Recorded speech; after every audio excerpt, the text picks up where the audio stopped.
Hello everyone. So let's start with today's lecture.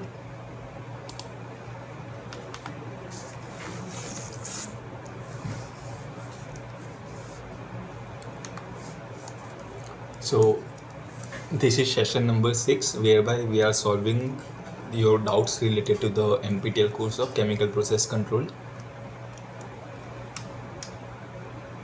So in this session, session number 6, we will be covering the basic concepts related to week number 6, and then we will solve few of the numericals related to it. So prior to this, we have covered the contents of week 1 to week 5 that covered introduction to process dynamics and control, first order dynamical systems, second and higher order dynamical systems, introduction to feedback control, and stability analysis. So let's just first revise what we studied in stability analysis, because that will be used in today's class also. So let's just go with the slides of the last lecture. So these are the slides for the previous lecture.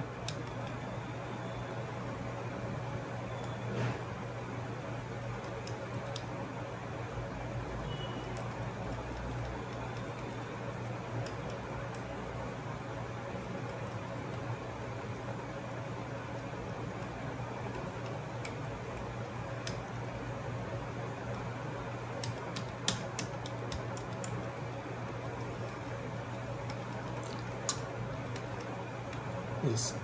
So in week 5, that is the previous week, we had started with the concept of stability of the dynamical process. So what does it mean when we say a process is stable or not? Then we studied Laplace domain analysis. So it has two parts. So that helped us to analyze the stability of the given system. Then we briefly looked on this frequency response and the frequency domain analysis. So I will be covering the concepts related to these two in this class also, because we didn't solve numericals or cover this in depth in earlier class. So yes, we discussed that stability can be defined as marginal asymptotic stability. When we say marginal stability, it means that for a bounded input, the output will also be bounded. That is, consider a process P, and I am providing some input. Okay, so this is my input. So let us provide a step input. Okay,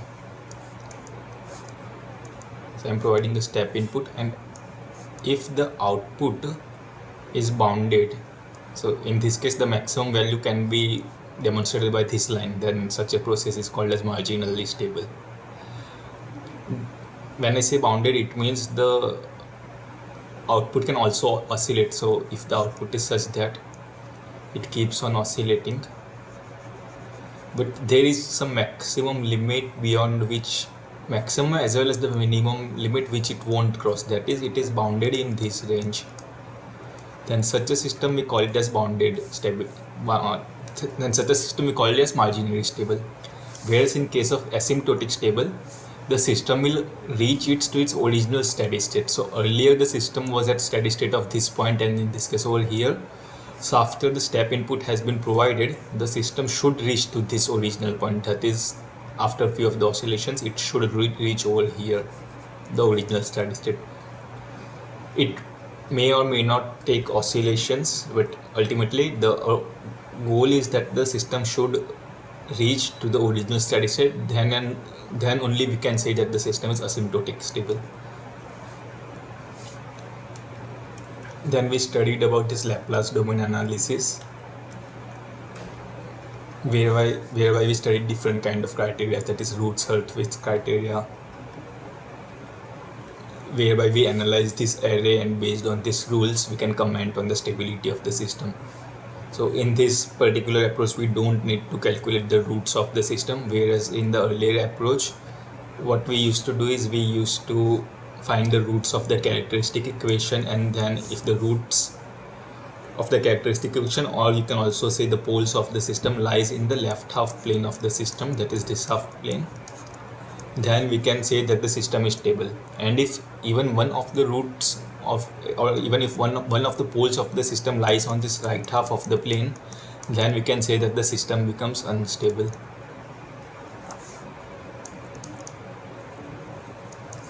It is over here it's stable, and over here it becomes unstable.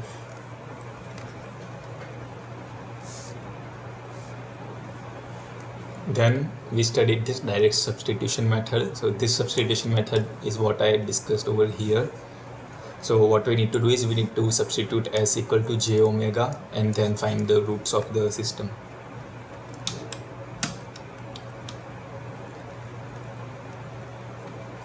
Then we didn't cover this frequency response analysis in detail. So what it means is, once we have a process, we will subject this process to sinusoidal input perturbation. So given any constant input, what we will do is we will provide sinusoidal input, and corresponding to that we will be getting some output. And since the output is sinusoidal, we hope that the output should also be sinusoidal. However, the amplitude ratio of the phase might change. That is shown in this figure. So over here the red one is the output, and whereas the blue one is the input. No, so blue is output and red one is the input. So this is my input, whereas for output case you can see that the amplitude has decreased. Also there is a phase shift between that. So using this amplitude ratio and phase shift, we can comment on the stability of the system. That is what we will study over here. So then there are this other plot Bode diagram. So these are convenient way of representing the frequency response of characteristics of a system.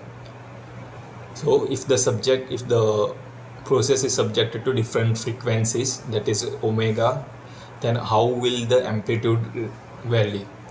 As we saw in the case of sinusoidal input, the amplitude will decrease. Amplitude was decreasing in the case that we discussed.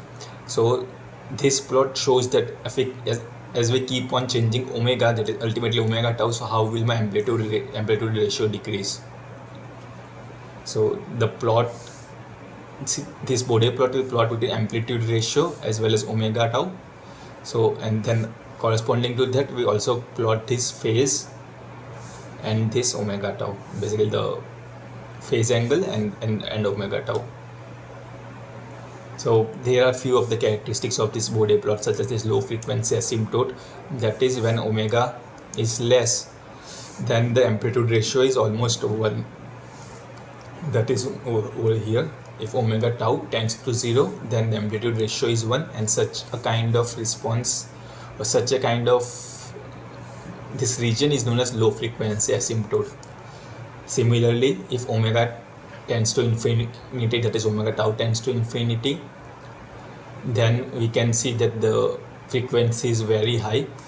Then the profile of amplitude ratio reaches a value which is the inverse of the frequency. That is log of amplitude ratio will be log of 1 upon omega tau. That is, you can say that this will become a 45-degree line. That is what we can say.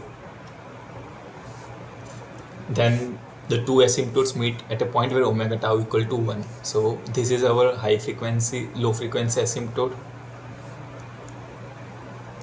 and this is our high frequency asymptote. So if you just extrapolate this line, it is high frequency asymptote. So they will meet at this point, whereby the value of omega tau is equal to 1. That is what this point says. And the profile of phase shift can be analyzed in similar manner as we did for this amplitude ratio. That is when omega tends to 0, the phase shift is 0.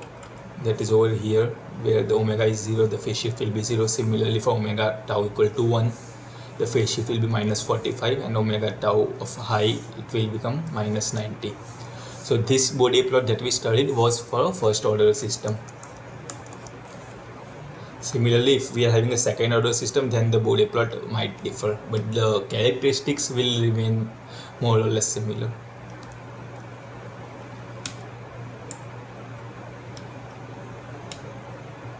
Then one more criteria, important stability characteristic, is Bode stability criteria, based on which we will be designing our controller in today's class.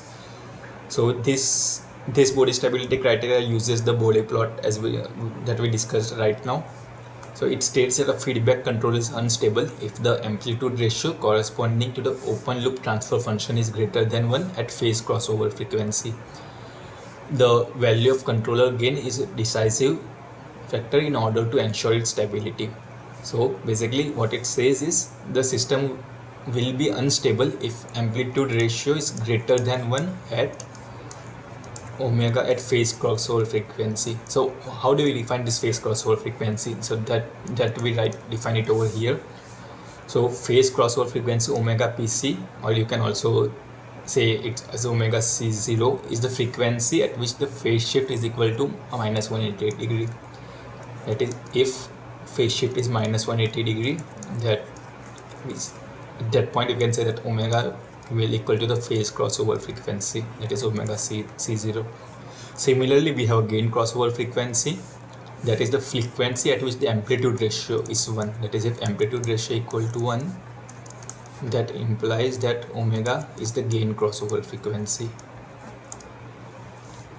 And then we have the stability criterion. If at the phase crossover frequency the corresponding log modulus is less than 0 decibel, then the feedback system is stable. So this stability criteria is another form of what we studied over here. So usually in systems engineering, we define this amplitude ratio in terms of log modulus. So if that log modulus is less than 0 decibel, that is, if the amplitude ratio was 1, then log of that terms will be 0. So ultimately we define it as 20 log of amplitude ratio as decibel. So if this is 0, that implies we can say that the feedback is stable. So in many of the Bode plots, what you will find is, rather than using this amplitude ratio, what will be represented is 20 log 10 of amplitude ratio. So this we define it as decibel, magnitude of decibel. So that can also be plotted over here.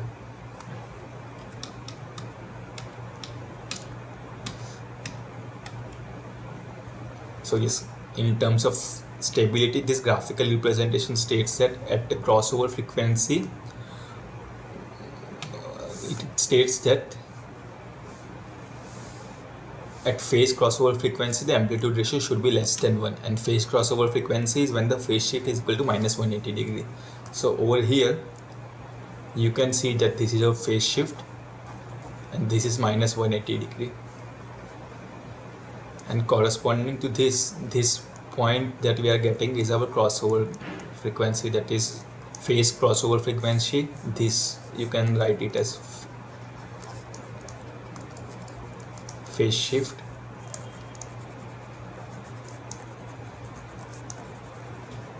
phase crossover frequency, and corresponding to that we have to find the amplitude ratio, and amplitude ratio should be less than 1 for system to be stable. So over here you can just, corresponding to this omega phase crossover frequency, you have to find this amplitude ratio. So you can find it over here, and if it is less than 1, then we can say that the system is stable. Then on the basis of that, we also define this gain margin and phase margin.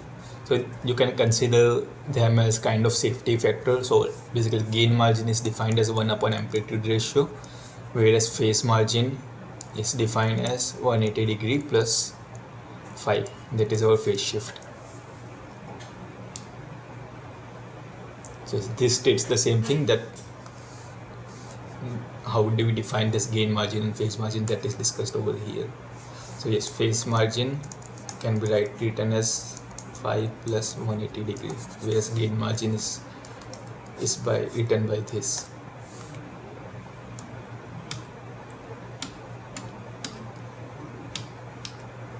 Then we were solving few of the questions related to this PID control. I think we had done already. So we were solving questions related to block diagram representation, whereby we had studied this method of direct substitution, whereby we had to find the roots and then equate to find the controller parameters.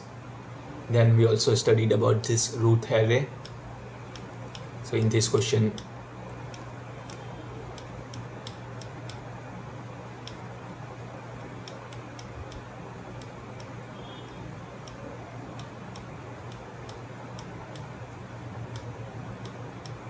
so this was the question related to the root array, whereby given a characteristic equation, we had to use this root array to comment on the stability of the system. So in the earlier class, we had not covered about the gain margin, phase margin, all those parameters related to Bode plot. So let's just start with solving few simple questions related to that, and then we will move on to the contents of our week 6.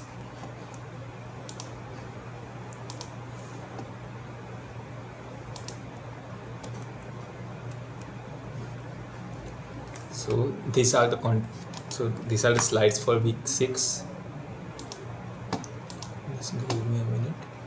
So after solving questions related to week 5, we will discuss the contents of the week 6 and try to solve numericals related to that also.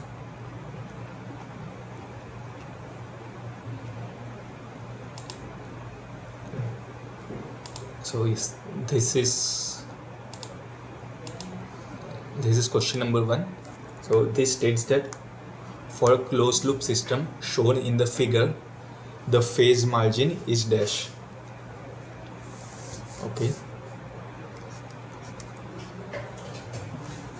So in this question, we have been given a block diagram corresponding to a process, and then we have to find the phase margin. And phase margin, we define it as 180 degree plus 5. So basically you have to find the phase shift for each of this process. So you can consider this as an individual process, this is a time delay process, and this is a first order system. And if you remember that for calculating the amplitude ratio of multiple process, the amplitude ratio will be the product of each of the amplitude ratio, whereas the phase shift will be the summation of the phase angle or the phase shift of the individual process. So using this and this formula, you can try finding the phase margin on your own. So right now it is around 1927, and in 5 minutes we can try solving this question at around, let's say, 1932. I will discuss the solution at around 1932. Meanwhile, if you have any doubt related to this Bode stability, phase margin, phase, all those parameters, and you can ask me and I'll try to solve it.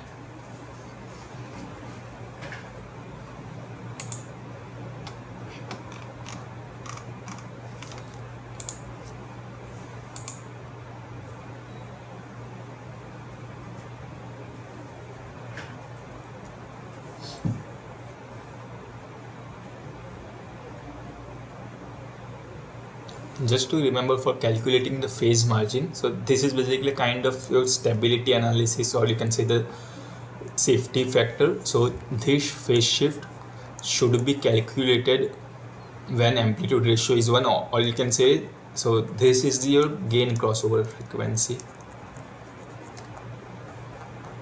Gain crossover frequency, you can say that.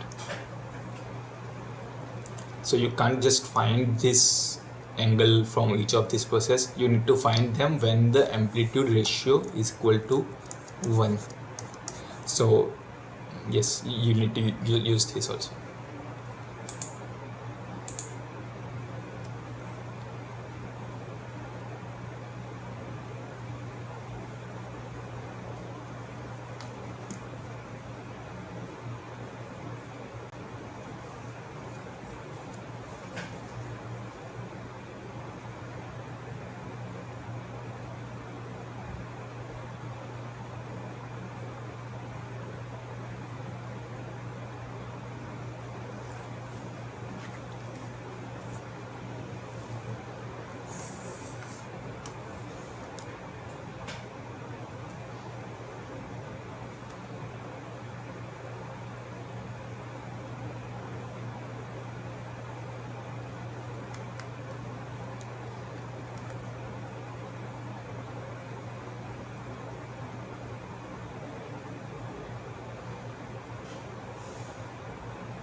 So let's try solving this question.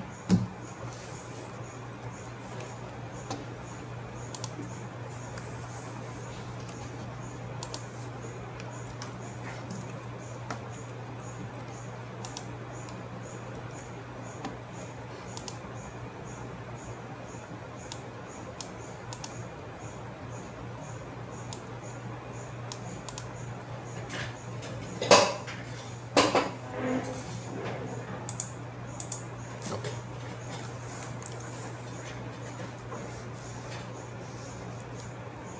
So the question asks, we have to find the phase margin. That is, phase margin, we define it as 180 degree plus 5, where phi is the phase shift. You can say phi is the phase shift at gain crossover frequency.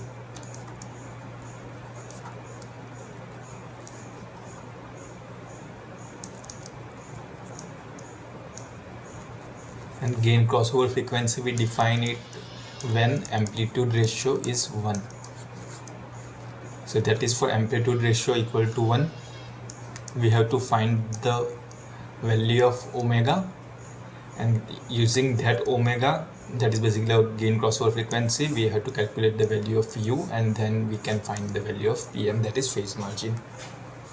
So first, for this given system, we have to calculate the value of amplitude ratio.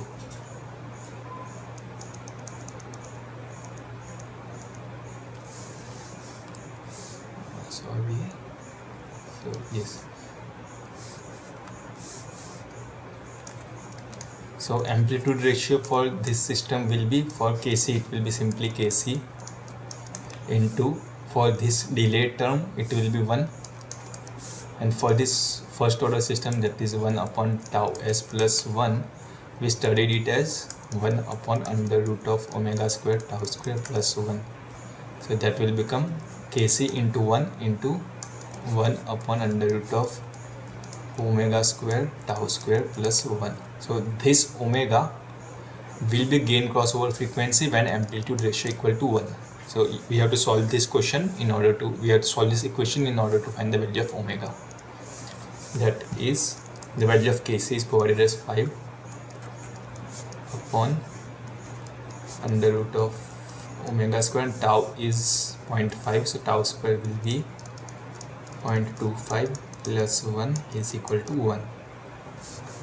So this will give us, if we take square of this term, it will become 25, and it's equal to omega square into 0.25 plus 1. So this should give us the value of 24 upon 0.25 is equal to omega square. So this is around 96, and the value of omega you can calculate it as under root of 96. That is around 9.79 approximately. So this is our gain crossover frequency. So using this, you need to calculate the phase shift, that is phi. Phi at omega c0. So you have to calculate it for each of the three processes again. So over here we won't have any phase shift, whereas for first order system, that is 1 upon tau s plus 1, we have that as tan inverse of omega, tan inverse of omega tau, that is, and for this term we have omega tau exponential, for this delay term we have omega tau, that is, we can write it as tan inverse omega tau plus, I said, omega tau. So over here it will be minus of omega tau, and over here also it will be minus of omega tau. So this will come around tan inverse of minus of 9.79 into 0.5 plus minus of 9.79 into 0.5. So this omega you need to convert, that is in radian, you need to convert it into degrees, so you will just multiply it by 180 by pi. then we can solve this. So you can try solving this, and ultimately for this term, that is tan inverse of around 4.8, you will be getting it as minus of 78.46, and over here you will be getting it as minus of 56.13 degree. So the phase shift at the gain crossover frequency will be minus of 134.60. So using that, we can calculate the phase margin. So phase margin will be 180 degree plus 5, that is 180 minus of 134.60. So that is around 45.4. That is, we can say that the phase margin for the given system is 45.4 degree.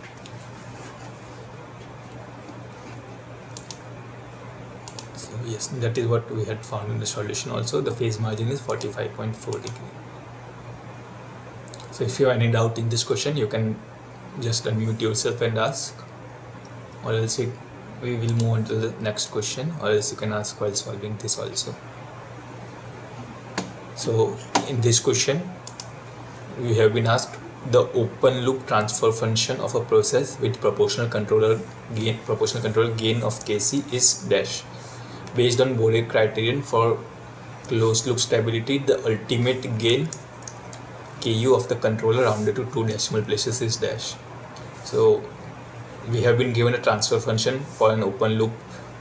We have been given an open loop transfer function, and we have to find the ultimate gain of the controller based on this Borel stability criteria. So ultimate gain of the controller, you can find it using this term. So this is the ultimate gain that we have been asked. So we have to calculate this value of Kc, and then you can interpret whatever the gain margin is, and then you can calculate the value of Ku. So you can try solving this question. So right now it is around 842. I will give you around, let's say, 8 minutes. So we will discuss the solution of this question at 7:50. 7:50.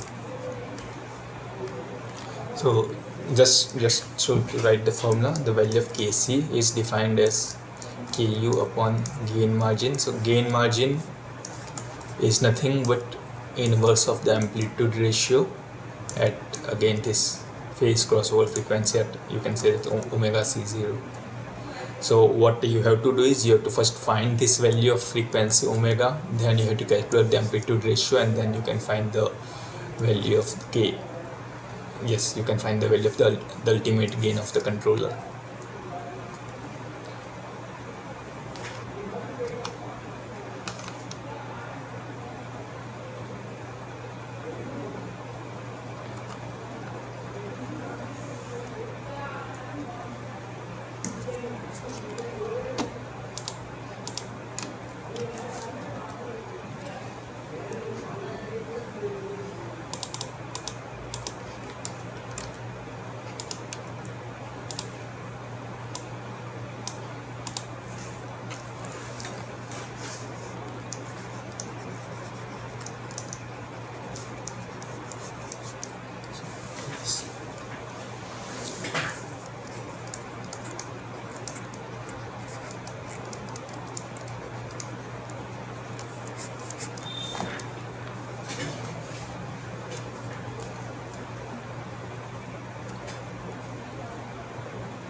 So we can try solving this question.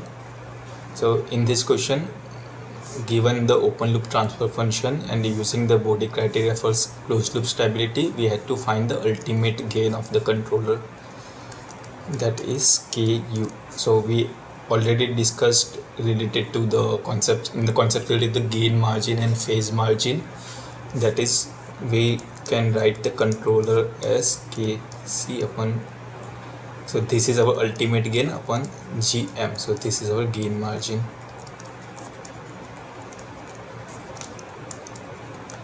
And the Kc is same as this one, and we have been asked in the question, we have been asked to find the value of Ku. And then we discussed the gain margin is nothing but inverse of amplitude ratio at phase crossover frequency, that is omega Pc or omega C0, whatever we call, that is phase crossover frequency. So this frequency is nothing but the value of omega when the phase shift is minus of 180 degree. Yes. So from the Bode plot, if we remember that if this is the plot of amplitude ratio, then this is the phase shift, and over here we plot the value of omega. Then if we, let's say, find something plot similar to that, then if this is minus of 180 degree, then corresponding to this frequency is phase crossover frequency. And then we studied that this phase crossover frequency, if we are having a similar plot, then the amplitude ratio should be less than 1 for the system to be stable. And as a safety margin, we define this concept of gain margin. So this is nothing but amplitude ratio ultimate gain, and then we define this gain margin, that is inverse of amplitude ratio. So yes, so in this question what we will do is, in order to find the ultimate gain of the controller, what we have to do is, first we have to find this gain crossover frequency, then calculate the amplitude ratio. So let's start in that direction. So phase crossover frequency is when phi is equal to minus of 180 degree. So this is nothing but the sum of individual phase shift, and in the question we have been given a simple process. So corresponding to this 1 upon s, we will be having a phase angle. Similarly for this delay term, we will be having a phase angle, and for this constant Kc, we won't be having any phase angle. So for exponential lag, for the time delay, we know that it is simply omega tau. Similarly for 1 upon s, you can remember that if the system is represented by 1 upon s, it is nothing but the phase shift is straight away 90 degree. Whereas for case of first order system, 1 upon tau s plus 1, it becomes tan inverse of omega tau. Whereas for exponential term, it becomes minus of omega tau d. So yes, in this question, first we are having exponential of minus of 2s. So that will become minus of omega tau, that is minus of 2 omega. So this you need to, this is in radian per second, so you need to convert it into degree. So you will simply multiply it by 180 degree by pi.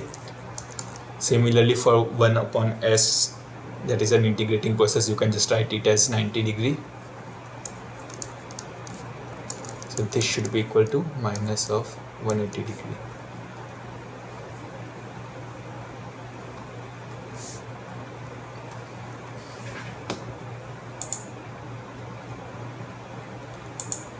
Yes, correct. It should be minus of 90 degree over here.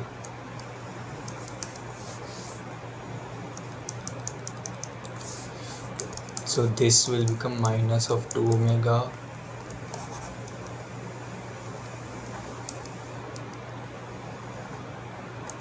minus of 360 omega by pi is equal to minus of 90 degree.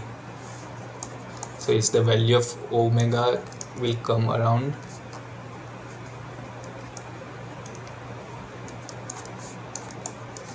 pi by 4. So this is our phase crossover frequency, and then we will be calculating the amplitude ratio at the phase crossover frequency. So again, for this process, the amplitude ratio for Kc will be Kc. For this it will be 1, and then for 1 upon S we can just find it. So amplitude ratio is the product of individual terms, and it will become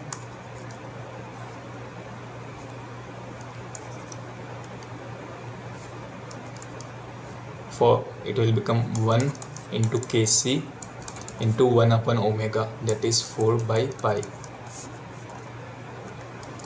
So if it was first order process, we studied it as 1 upon omega square tau square plus 1, whereas if it is only 1 upon some parameter s, then it becomes 1 upon omega, and since omega we found out as pi by 4, it becomes 4 by pi.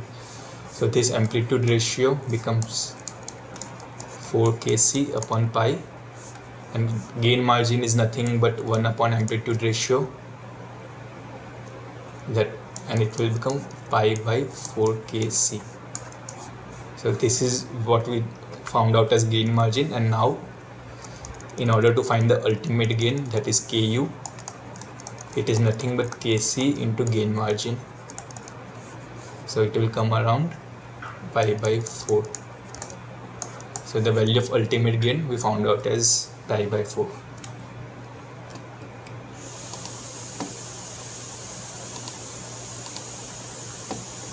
So yes, in the solution that I am having, it is again pi by 4, that is around 0.785.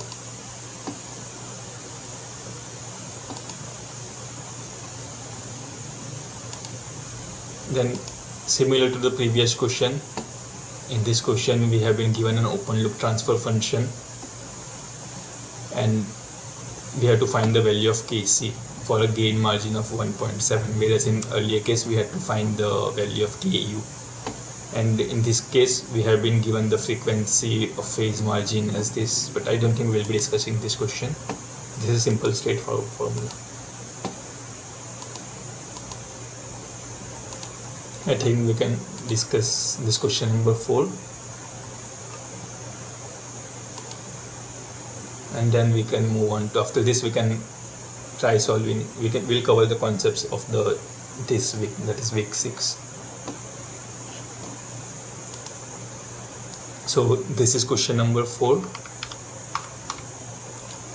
where we have been given a closed loop system of a controller, then a final control element, and the process, and then that is y is the response, ysp is the set point, and we have been given the gain margin of 1.6, and then we have to find the value of Kc.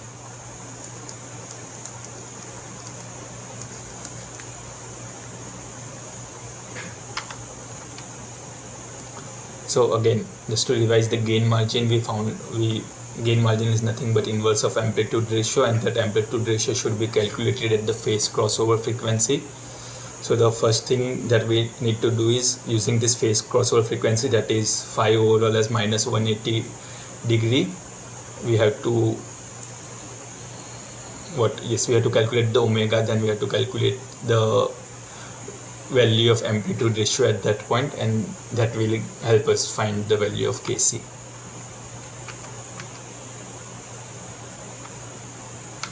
So given this block diagram, first we will find the open loop transfer function, the transfer function corresponding to the open loop, and then we will find the gain crossover frequency, that is omega C0. So let's try solving this question.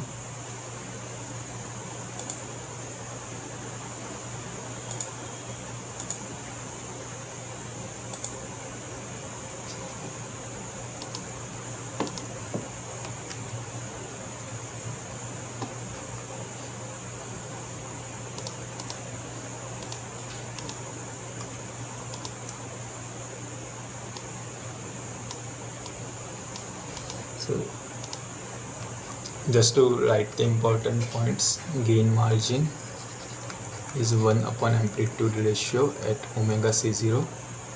And omega C0 is obtained when phase angle is minus of 180 degrees Celsius. So first, using this, we have to calculate the value of omega. For that, we need the open loop transfer function. So open loop transfer function for this system will be nothing but simply the product of each of these three terms, that is GC into GF into GP, that is 10 times Kc upon 0.1 S plus 1 whole cube. Now first we need to find the value of omega C0. For that we need to find the individual phase angle equated to minus 180 degree, and corresponding that we will be getting omega C0, that is minus 180 degrees Celsius will be phi C plus phi F plus phi P. So for controller it will be 0. Similarly, this 10 won't be taken into account, and then we are simply having this 1 upon 0.1 S plus 1 whole cube. That is, you can just write 10 inverse minus omega tau plus 10 inverse minus omega tau plus 10 inverse minus omega tau 3 times. So that is, it will simply become 3 times 10 inverse minus of omega tau. That is, you can write it as minus of 60 degrees 10 inverse minus of omega, and tau is 0.1.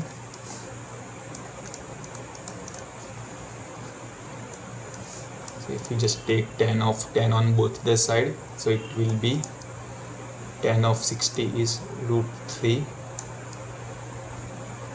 omega into 0.1.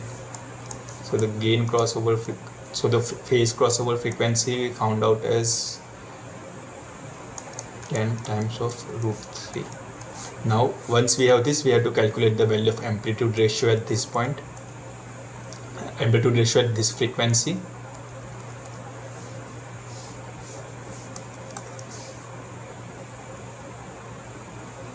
And then we have been given the value of gain margin as 1.6. Let me just write it over here. Gain margin is 1.6. So using this gain margin, we will calculate the amplitude ratio. It is nothing but 1 upon gain margin, that is 1 upon 1.6, and then in the question we have to find the value of Kc. So using these two information, we will be finding the value of Kc.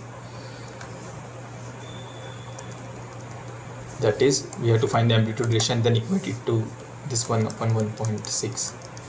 So the amplitude ratio will be the product of individual amplitude ratio, that is Kc into 10, and for first order system it is nothing but under root of omega square tau square plus 1, and this you can write it as 3 times, basically cube of this, and then we can simply replace the value of Kc. We have to find 10 upon omega, we found out as 10 of root 3. The value of tau is 0.1. Yes.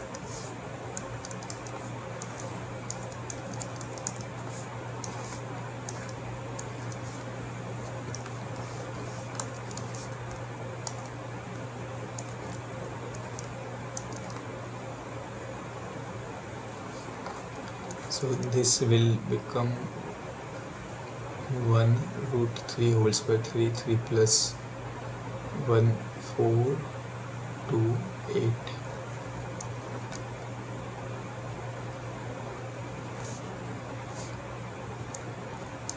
8 upon 1.6 into 10, that is 8 by 16. So it will come around 0.5. So the value of the controller gain we found out as 0.5. That is, for a gain margin of 1.6, we found the controller gain for the proportional controller as 0.5. So yes, what we did was, using this gain margin of 1.6, we know that gain margin is inversely proportional to the amplitude ratio. So we equated the value of amplitude ratio as 1.6. So this amplitude ratio is calculated at the gain crossover frequency omega c0. So first we found out the value of gain crossover frequency and then solved that.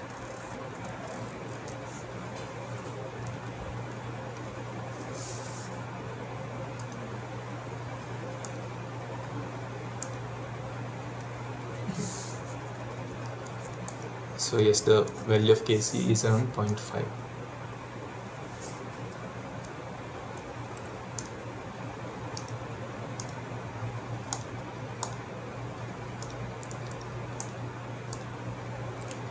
So now there are questions related to the design of control systems. Question number 6. Then there are this question related to this finding the control parameters, that is controller tuning, that is Zn tuning method.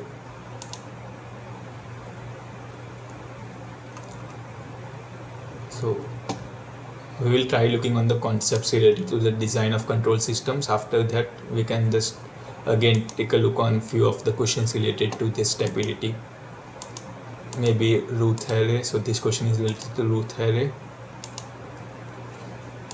and this is nothing but simply Bode criteria, I think. Yes.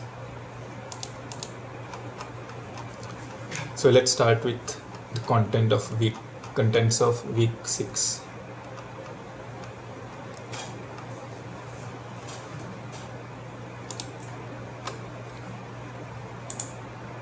So until now we were discussing the questions related to the Bode stability criteria that we had missed in the earlier class of week 5.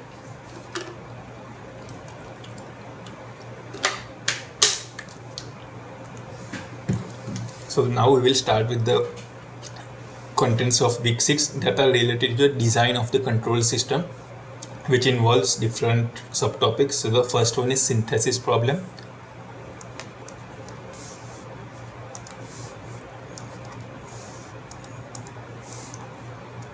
So when we say synthesis problem, it means nothing but the selection of controlled variables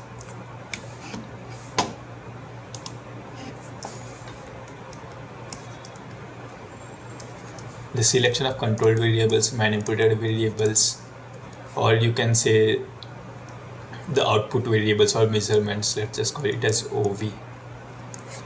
So what should be, for any given system, what should be my controlled variable, manipulated variable, or the output variables, or the what should we measure? That problem is known as synthesis problem. It might happen that we may want to use multiple loops, or we may want to control multiple outputs. So how should we combine these inputs with this multiple outputs? That is for MIMO system, multiple input, multiple output system.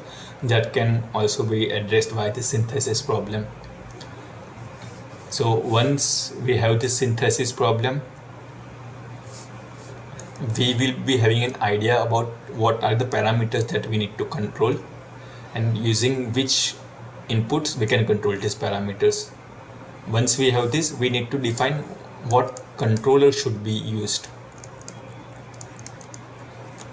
That is, in this course we are only focusing on PID type of controller, that is P, PI, PID. So out of these 3 controllers, which one should be used so that we can optimally control the process, so that information can be obtained by the selection problem. So once we have decided that we have, let's say we have to use PID controller, then corresponding to this PID controller we will be having parameters Kc, tau I. So this is proportional constant, this is integral time. Similarly for derivative time constant tau d, we will be having some value. So the values of these parameters will define the stability of the system. So if these parameters are not optimal, then the system might become unstable. So what should be, how can we find these optimum parameters? So there are these different approaches over here. In this course we have discussed these 4 approaches. So the first one is criteria based control tuning, whereby we define the basics related to the control tuning. So that is, we define different kind of performance metrics, that is integral of absolute error, integral of error, integral of squared error.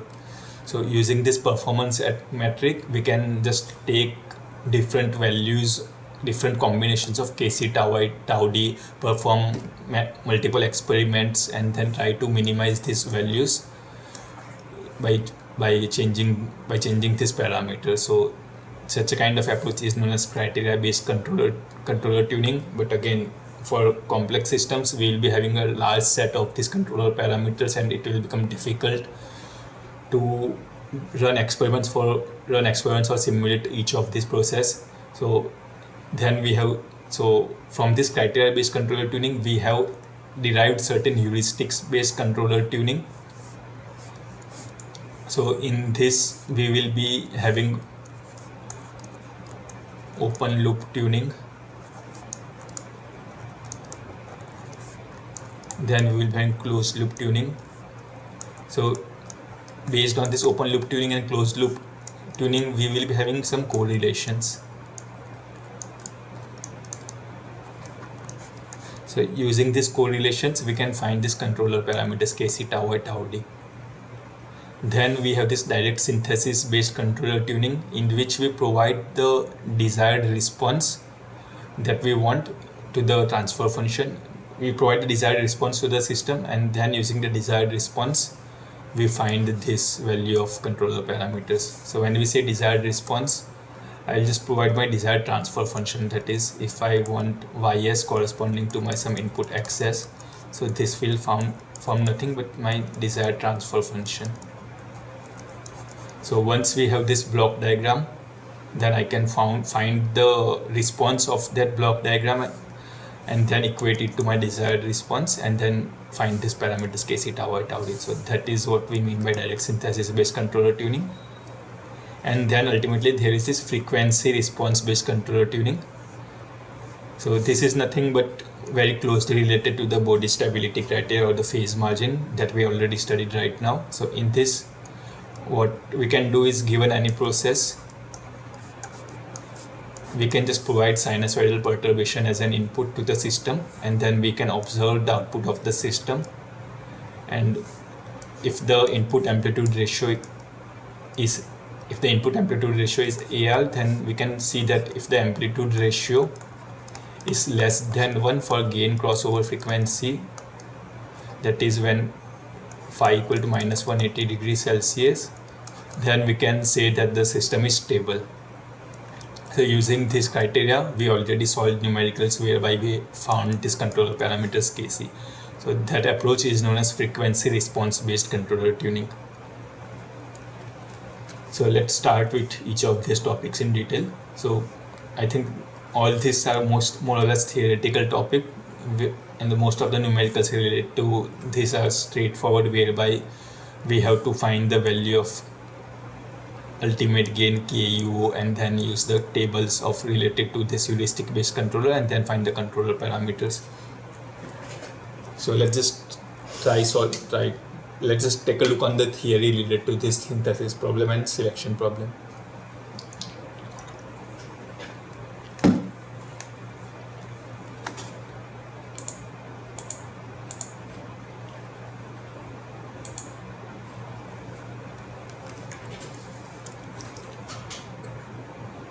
So this is nothing.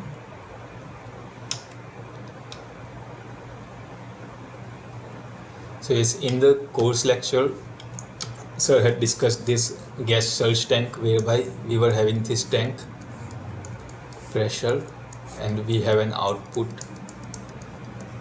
Similarly, we have a feed rate. So for this given system, first of all, in this synthesis problem, what we have to do is we have to identify what needs to be controlled.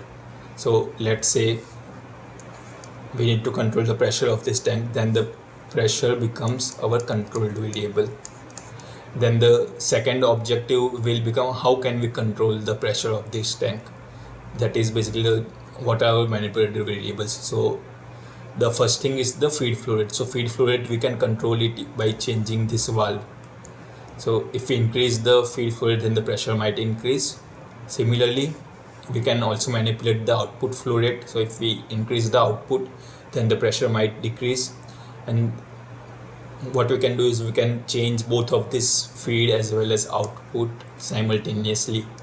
So corresponding to this 1, 2 and manipulating both of these, and we can have 3 different configurations, that is changing the feed rate, changing the output flow rate and changing both simultaneously.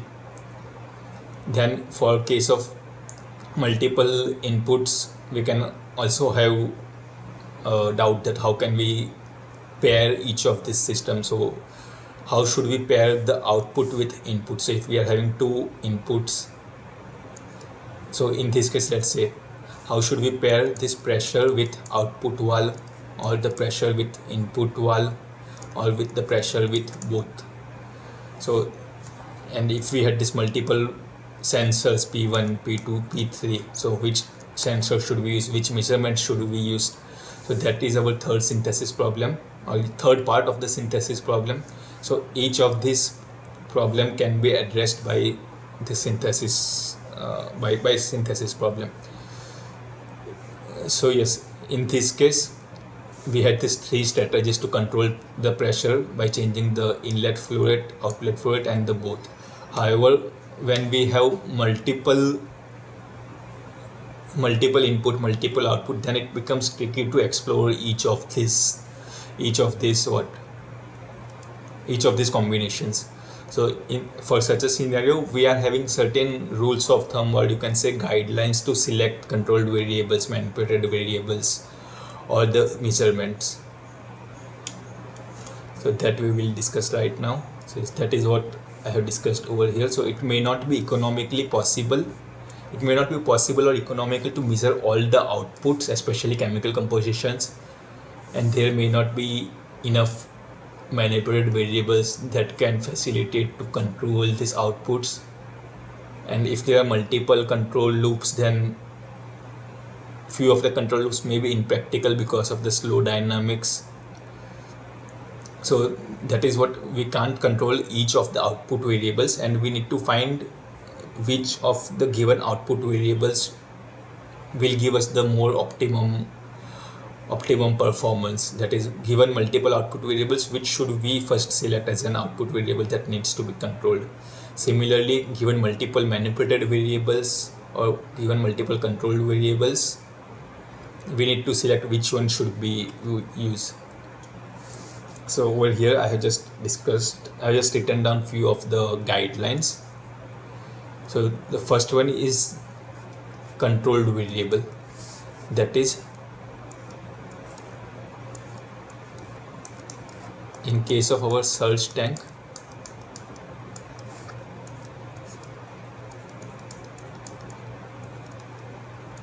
the controlled variable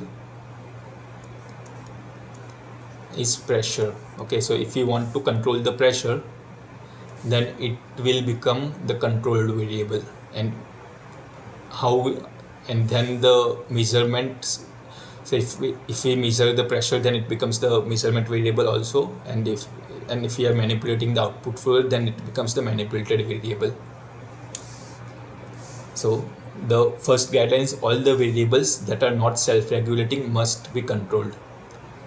So when we say self-regulating, that is, if we provide an input to the system, let's say if we provide the step input to the system, then ideally the response should be stable. That is, either it should become constant or either it should reach to a original steady state.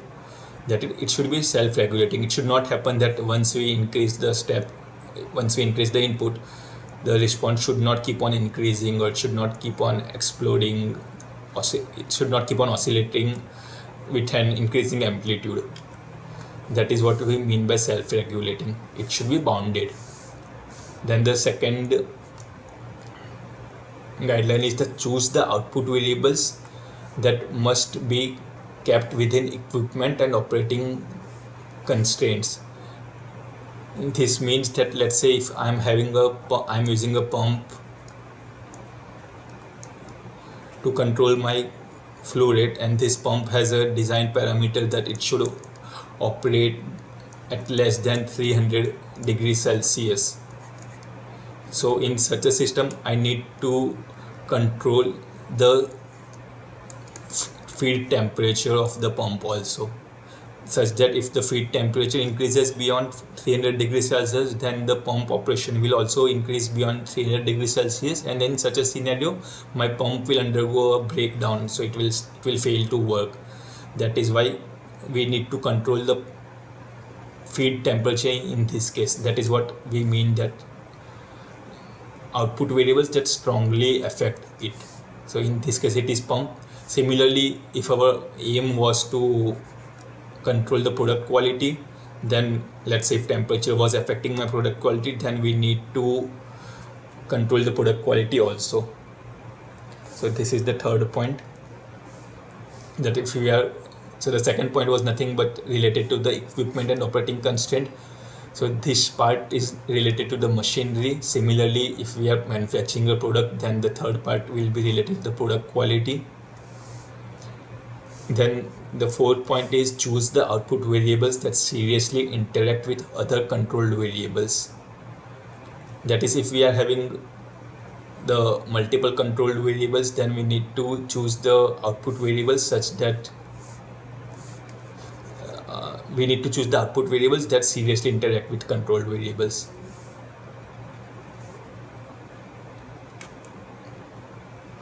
And then we have this choose the output variables that have favorable dynamic and static characteristics. That is, if the output variables or the controlled variables have large measurement scale, then there is no point of using their parameters for control perspective. So let's say if we are measuring the composition of a polymerization reactor, then that analysis, if it takes more than 1 or 2 hours, then there is no point of having a control loop whereby we are controlling the composition directly. That is what we mean by choosing the output variables that have favorable dynamic and static characteristics. So yes, these are simply guidelines, so you don't need to strictly follow these rules 2 to 5, whereas this first guideline is very strict. So the output variables must be selected in such a manner that the system is, that it is self-regulating, that if it is not self-regulating, then it needs to be selected as an output variable or the controlled variable. Then now the second two parts are manipulated variables and the measured variables. So the manipulated variables must be such that it should have a large effect on the controlled variables. So again, if we are controlling the pressure of this system, and let's say somehow if we found that changing the valve position or changing the opening or closing of this valve doesn't affect this pressure, then there is no point of treating this as manipulated variables. That is, we need to select the inputs that have large effects on controlled variables. Similarly, we need to choose the inputs that rapidly affect the controlled variables. So even if the magnitude of this changes, if the magnitude of the effect of these controlled variables are less, but if it rapidly affects these controlled variables, then we need to select that input as a controlled variable. No, then we need to select this input as the manipulated variable. Also, in case of this PID controller, for this derivative action, we saw that this derivative action is very susceptible to the noise. So if this input very rapidly affects this controlled variable, then if we want to use this PID controller, then we need to take this as a manipulated variables also. Similarly, then manipulated variable should affect the controlled variable directly rather than indirectly. This is very straightforward.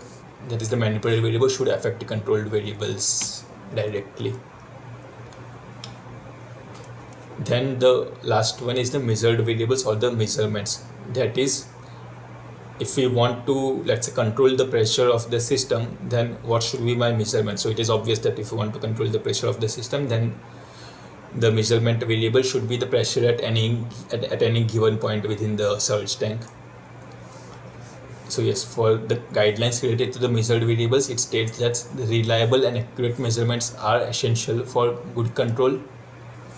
Select the measurement points that have an adequate degree of sensitivity. So when we say by sensitivity analysis, that is, it should not happen that the measurement doesn't get affected. That is, the measurement should not have large range. That is, given the minute changes in the system, the measurement should also respond adequately. It should not happen that, let's say, if I am changing my valve from 0 to 100, then the measurements only changes by 1%. Then the sensitivity of such a measurement variable, you can say it as very, very low.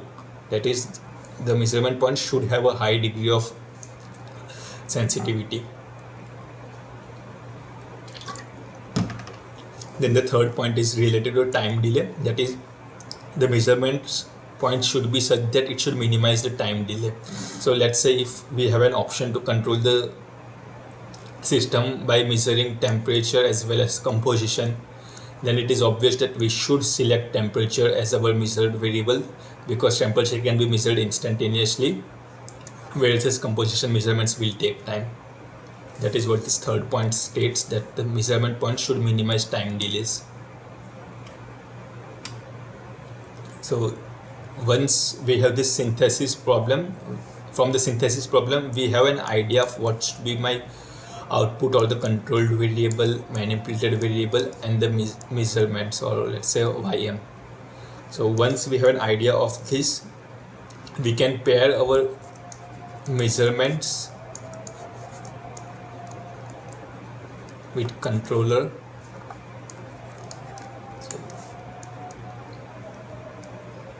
With a manipulated variable. So given this manipulated variable, we will be measuring the we will be basically controlling the output of the system by measuring the whatever output variables that we are having using a measurement sensor. So for that we need a controller. So what kind of controller that we need to use will be determined by the. So this problem whereby we discuss what all controllers can be used, that is P, whether we should use P, whether we should use proportional integral, or whether we should use proportional integral derivative. So that part will be defined by the results of this selection problem.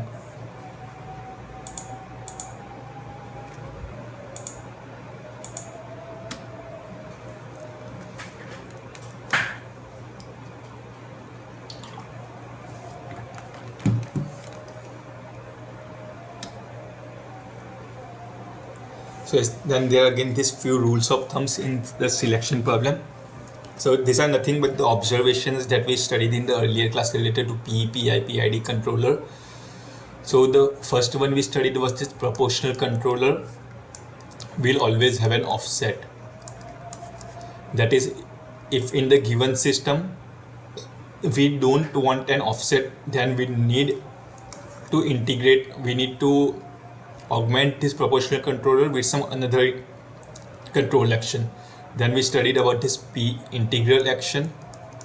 So what integral action will do is it will take into account all the past errors and then basically find an integral in order to minimize the offset. So this integral action will decrease the offset. Basically it will just bring back the offset to 0. But since we are using all the past errors, so this integral action will take some time to run. So basically it won't be fast. So basically it will slow down the existing fast process.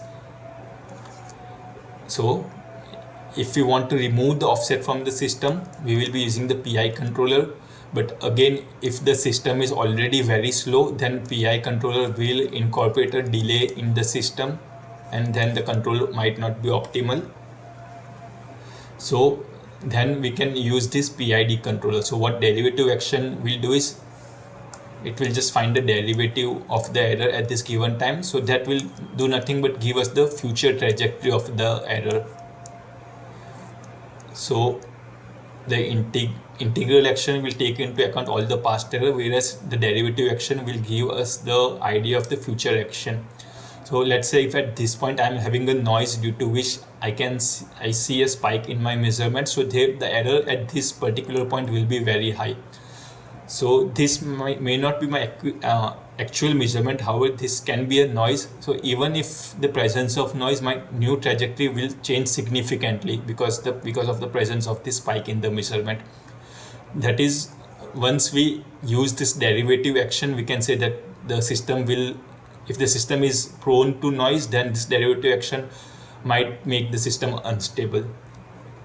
So using all these points, we define the rules of thumb. So the first one is that if the inherent process is fast, then having an integral action on the top of that is going to slow it down. That is what we discussed about the delay of the process. So the integral action will incorporate a delay in the process. So the combined effect of, so on a very fast process may still be acceptable. So if the system is very fast, then, and if we can incorporate, if we can tolerate some amount of delay, then we can use this PI effect. Then we have if the inherent system is very slow and you want to get offset series points, and having the PI control will slow it down, and further in order to speed up the response you will go with the PID controller that we already discussed. So using these rules of thumb, we can just generate few more guidelines related to the common control loop, that is given the flow control, level control or composition control, what all kind of controllers that we can use. So that is what we will be discussing right now.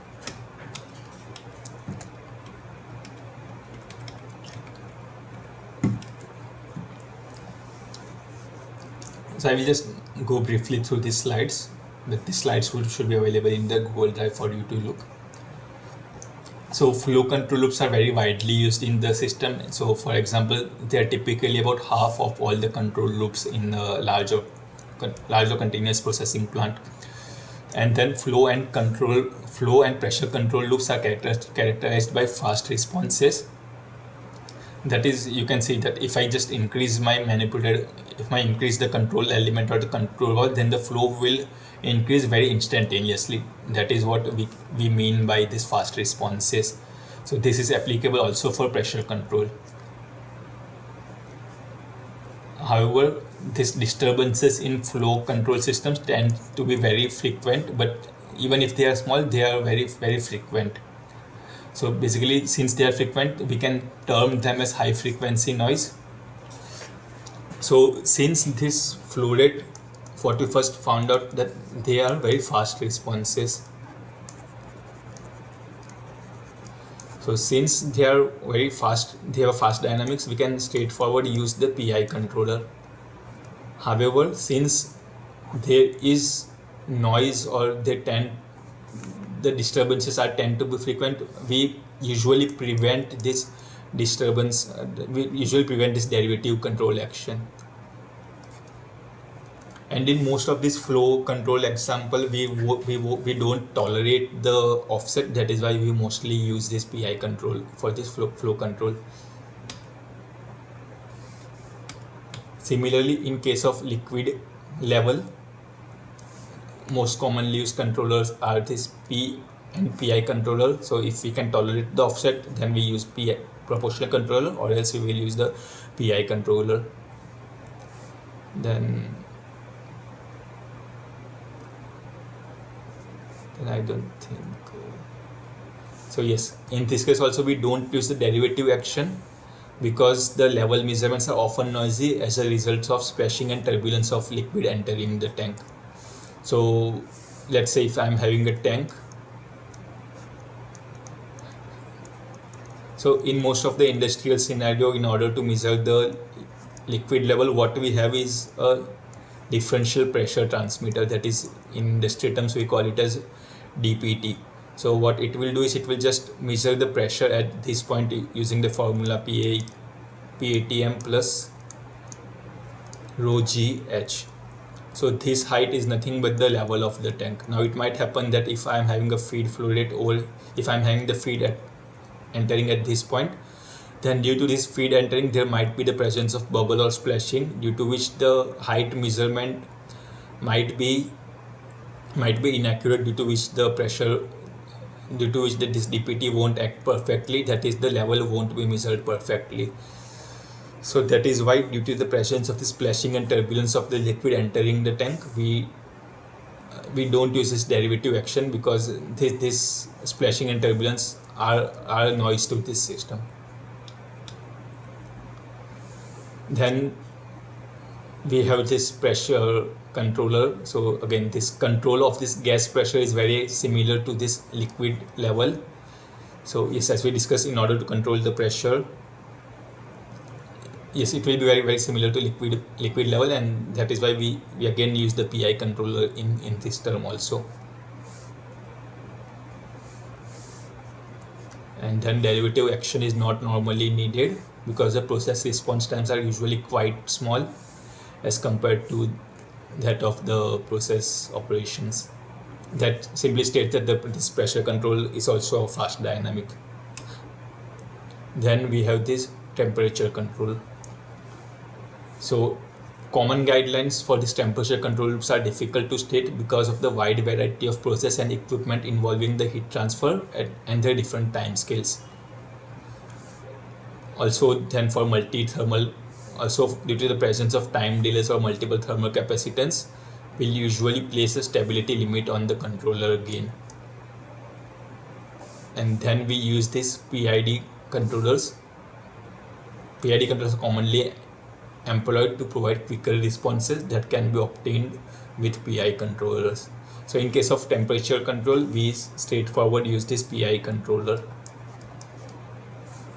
because this temperature control processes usually take time. So in case of this flow control, pressure control, or level control, they can be controlled straightforward by using the control valve, whereas the temperature of the system will undergo a slower dynamic as compared to those processes. That is why we use this derivative control in order to provide a quicker response when compared to the PI controller. Then at last we have this composition control.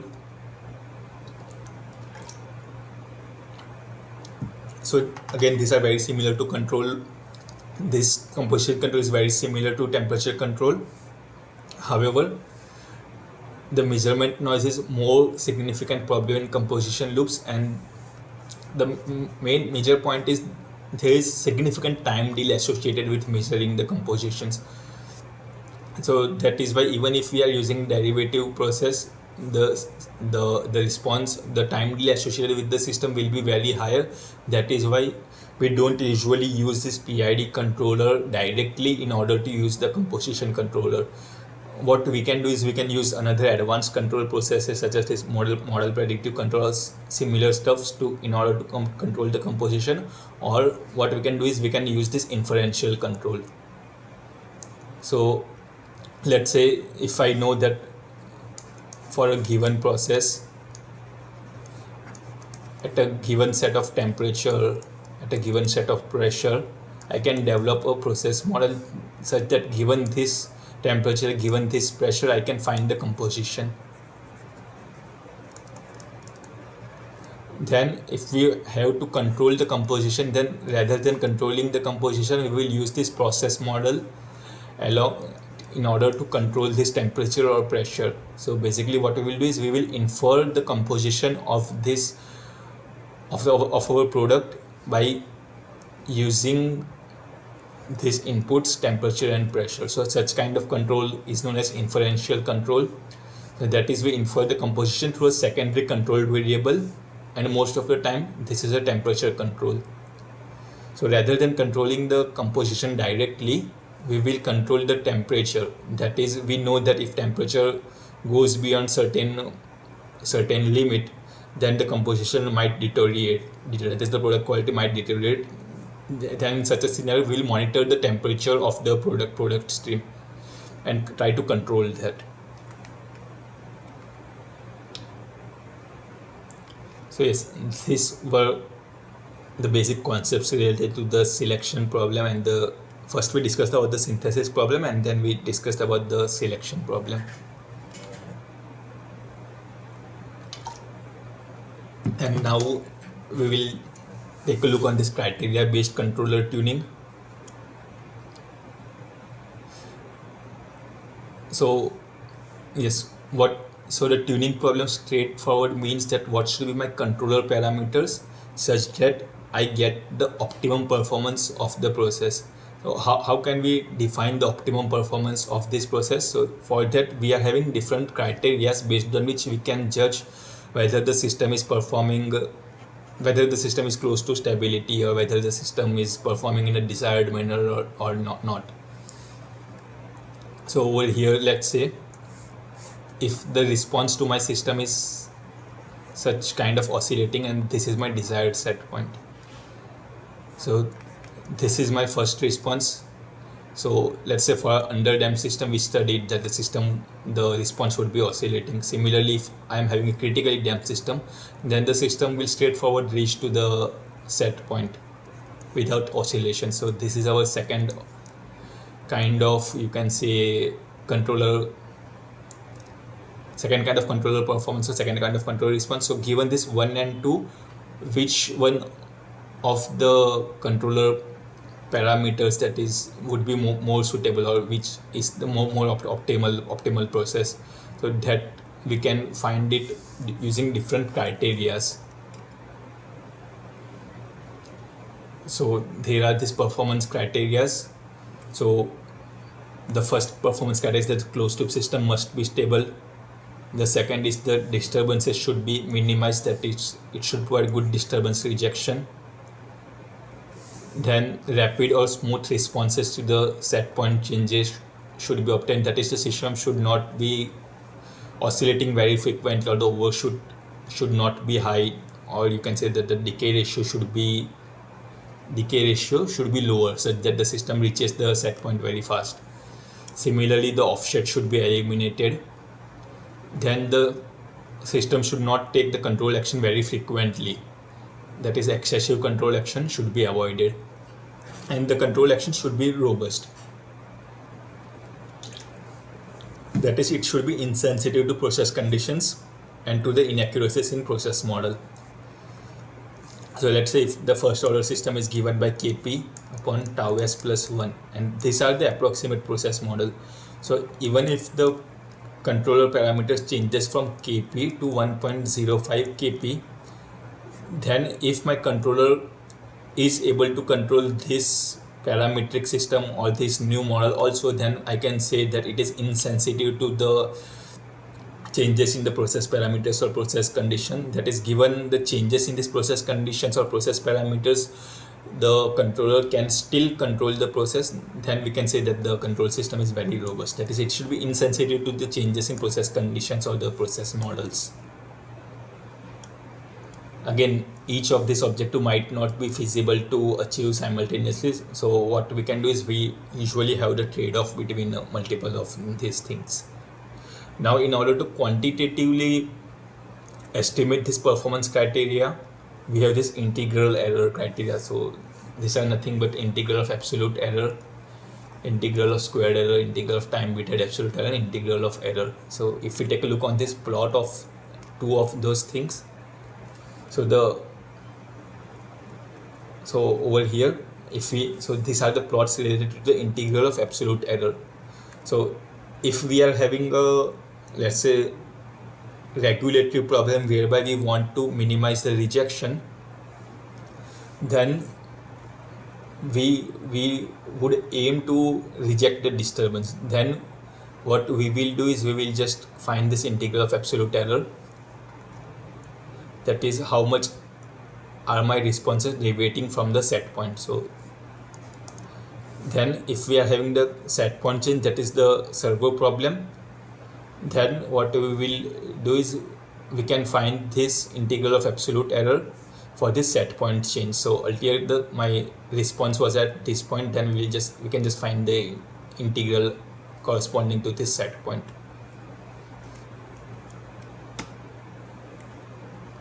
phase, just to revise, this tuning problem is nothing but finding the controller parameters such that it should result in stable operation, smaller offset, quick response, smaller overshoot, and then there are these criteria that we discussed in the earlier slides. So once we have decided on this criteria, then we need to find the value of controller parameters kc, tau I, tau d, and that are obtained by using this controller tuning approaches that we will discuss right now.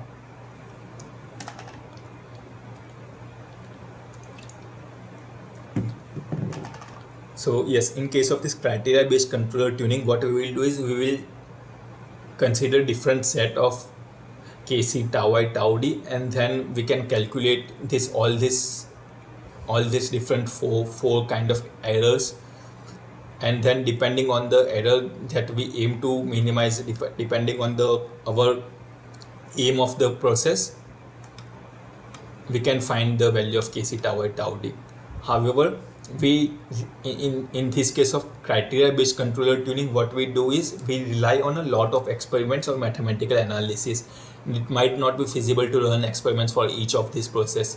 So what we do is there are certain set of guidelines or heuristics whereby we have this fixed set of performance criteria, and using that we have this correlations using which we can find this kc, tau I, tau d. So right now we will study about this heuristic based controller tuning. So in that we are having this open loop tuning as well as this closed loop tuning.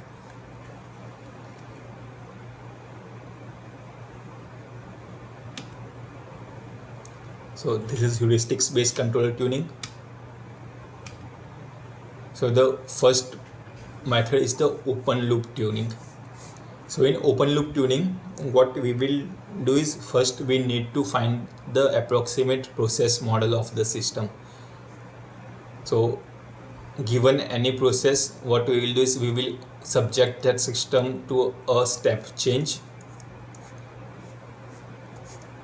let's say in positive direction as well as negative direction. We will repeat these steps, and corresponding to that we can find the process parameters kp, tau p, and if the system has delay, then we can also approximate the system as FOPTD, that is first order plus time delay process, and then find the time delay. So what we mean is first we will obtain the process transfer function of the form of FOPTD, that is kp upon tau s plus 1 into e raised to minus of tau ds. So given any process, we need to change it into this FOPTD process. So even if the process is a higher order, second order, third order, we need to convert it into FOPTD. Then once we have converted it into this FOPTD, that is basically we will find this approximate response that is given by this blue line for this process. And so over here we will be having three parameters, kp, three parameters, that is the process gain, that is kp, time constant tau, and tau d.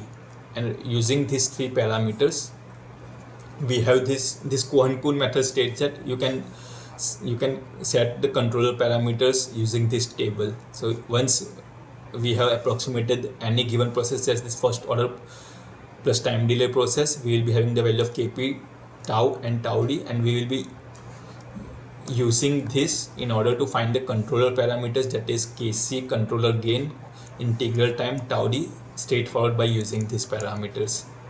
If we are having simply proportional controller, then we can use this formula. If we are having proportional integral controller, then for kc we can use this formula, for tau I we can use this formula, similarly for PID controller. Similar to this Cohen-Kuhn method, we have this Ziegler-Nichols method. So again, this Cohen-Kuhn and Ziegler-Nichols method are very similar, but the way in which these methods were derived was that this Cohen-Kuhn method achieves the trade-off between minimum offset, quarter decay ratio, and minimum ISC. So using these three performance criteria, we derived this table, whereas in case of this ZN open loop tuning method, it focuses mainly on this quarter decay ratio. So again, as similar to the previous case, we can straightforward use these controller parameters. Now again, in case of this open loop tuning method, as we studied that we need to give the step change in order to find this FOPTD method. That is, we need to in order to find this first order plus time delay model, that is an approximate model, we need to subject the system to the positive perturbations, negative perturbations, and it might become that if the perturbations are very high, then the system might reach to a new steady state or unstable region. So a lot of the time it might be possible that we may lose production, or it might destabilize or shut down the process. So that is where, rather than using this open loop tuning method, what we do is we use this closed loop tuning method, whereby we have the controller in place. Still we provide different inputs to the system, that is positive and negative perturbations to the system, and then depending on the closed loop response of the system, then we have again these different heuristics whereby we can find the controller parameters Kc, tau and tau d. So for this closed loop tuning method, we have again this Zn tuning, that is Ziegler-Nichols tuning method. It is also known as continuous cycling method. So what we do in Zn tuning method is we just perform these two steps. So given that the system is already at a steady state, so if this is my response and if this is my input u, so once the system has reached the steady state, introduce a proportional only control by eliminating the integral and derivative modes. So this is basically nothing but a closed loop tuning. So we will be already having a PID controller in process. So that will be having a transfer function, you can say, of the form of Kp into tau ds plus 1 upon tau is. So if this PID controller, I want to convert it into over here it will be 1. If I want to convert it into proportional controller, what we can do is we can just eliminate these two terms. So in order to do that, we can put the value of tau d as 0, put the value of tau I as 0, so that will give us the proportional controller. That is what this first point states, that we need to convert this PID controller into P controller by setting the value of tau d as 0 and tau I as infinity. Then once we have converted this PID controller into P controller, we need to introduce a small and momentary set point change such that the control variable moves away from the set point. That is, I will introduce a step change over here. Corresponding to the step change, the response will change, and I will repeat this in small increments until continuous cycling occurs. So once I have again brought back system to the original state, the system will reach a steady state. Again, I will provide the input. So corresponding to that, you can see such a kind of cyclic pattern. So this continuous cycling refers to a sustained oscillation with a constant amplitude. So this amplitude, let's say just for an example, if this is the amplitude, so this amplitude we call it as ultimate gain, KCU. And this period between the sustained oscillations, we call it as PU, ultimate period.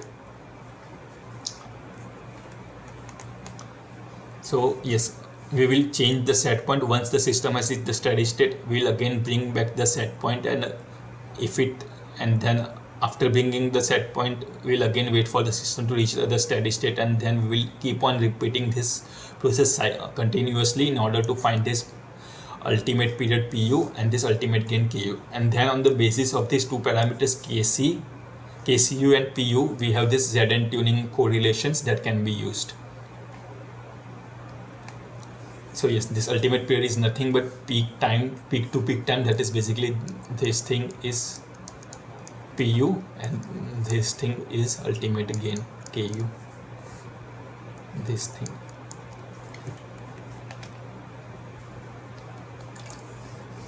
And after the parameters KCU and PU have been determined, then we can calculate the controller tuning using these correlations.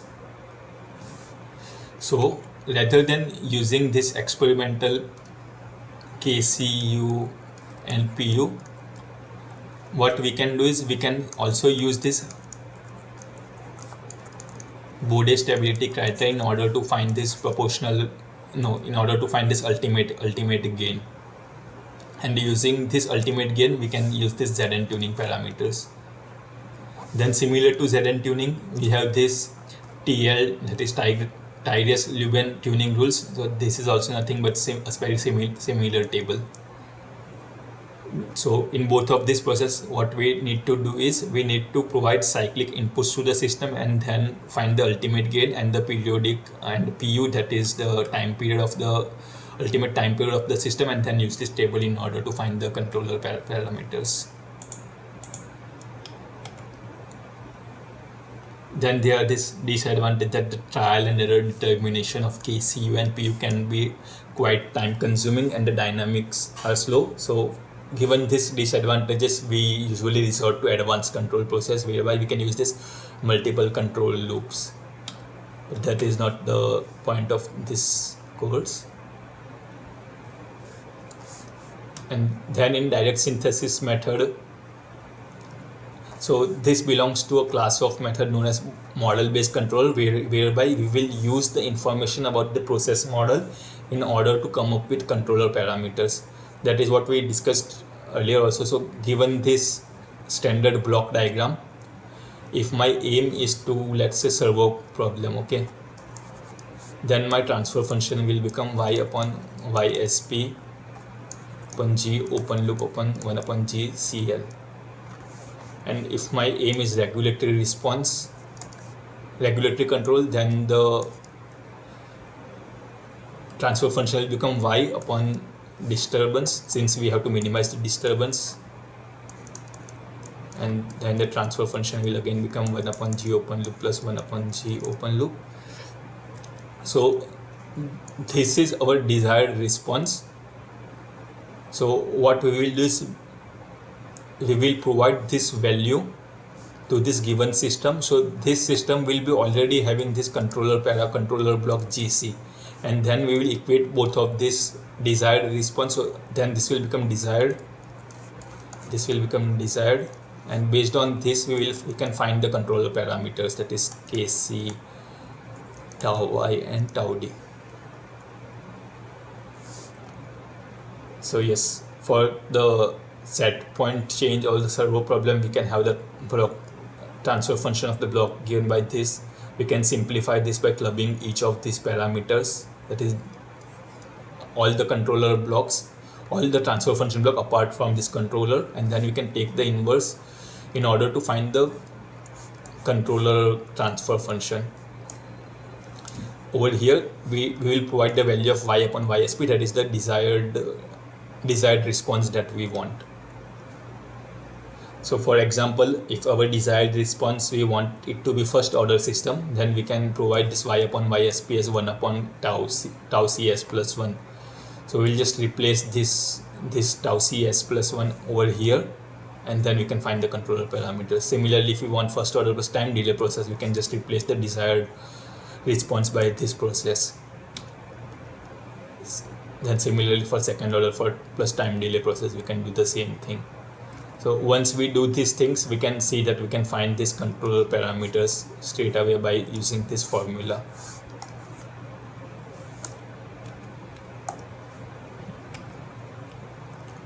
Then there are these frequency response based controller tuning approaches that we already discussed. So these are based on this Bode stability criteria. So one thing to note is this frequency response based controller are very robust, whereas the earlier approaches that we discussed are not that robust, that is they are sensitive to the process parameters, whereas this frequency response based is a robust controller. So in this frequency response based, we again use this Bode stability criteria in order to find the gain margin, phase margin, and corresponding to this gain margin and phase margin, we calculate the controller parameters.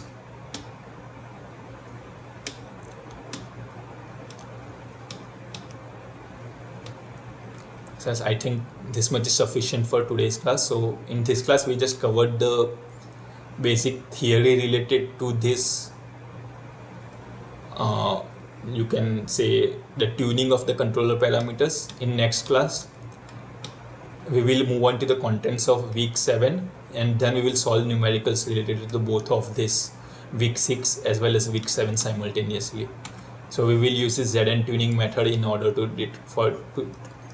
determine this Kc and tau. So we will solve the question related to this question in the next class.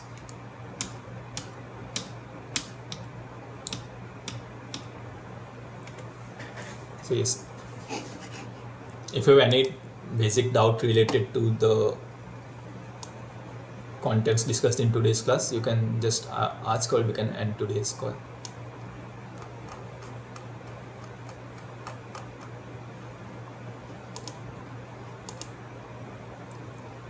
So apart from the control methods that we discussed today, there are these different approaches such as this internal model control that is also widely used.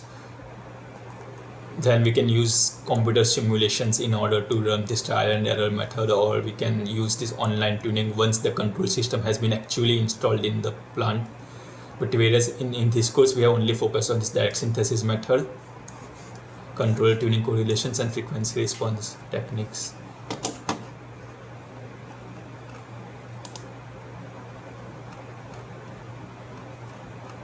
So yes, this.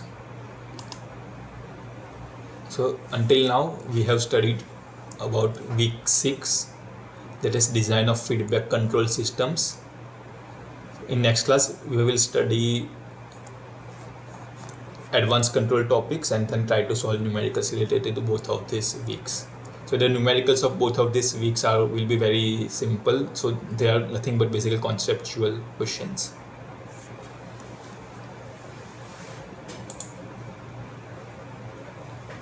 So okay, I guess we can end today's lecture if you don't have any doubts.